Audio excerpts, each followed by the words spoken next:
আমি কোনোভাবে ভেবে পাই না আমার যেই ভাই 400 টাকা 500 টাকা টি শার্ট পরতে 1 বছর আগে, সে এখন 5000 টাকা টি শার্ট কোত্থেকে পরে।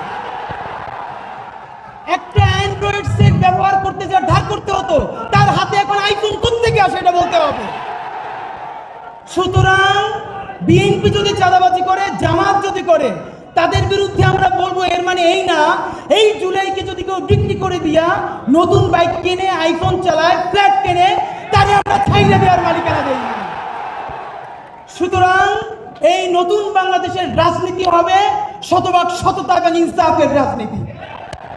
সুতরাং এই ভ্যানগার্ডকে অনুরোধ করি, ভাইরা আমার, বাংলাদেশের সামনে অনেক কঠিন পরীক্ষার সামনে, সেই পরীক্ষা আমাদের অন্তত এমন কিছু মুখ লাগবেই লাগবে।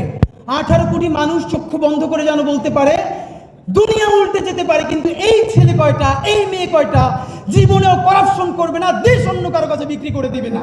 সুতরাং এই জুলাই ওয়ারিয়ার্সের কাছে আমাদের যেসব ভাই বোন আছেন, আসেন রাষ্ট্র যা যা সংস্কার করে করুক। আমি আজকে আপনাদের সামনে ওয়াদা করছি, পারলে আমরা 100 জন ওয়াদা করি যে সবাইকে নিজের সংস্কার করে চলেন। অন্তত আমরা যত গুনাহ করি, আমরা যত পাপ করি, প্রত্যেকে 18 কোটি মানুষ এত মুখে সংস্কারের কথা বলি, 18 কোটি মানুষ যদি একদিনে একটা পাপ কম করে, তাহলে এই 56,000 বর্গ মাইলে একদিনে 18 কোটি পাপ কমে যায়। আপনি ভাবেন।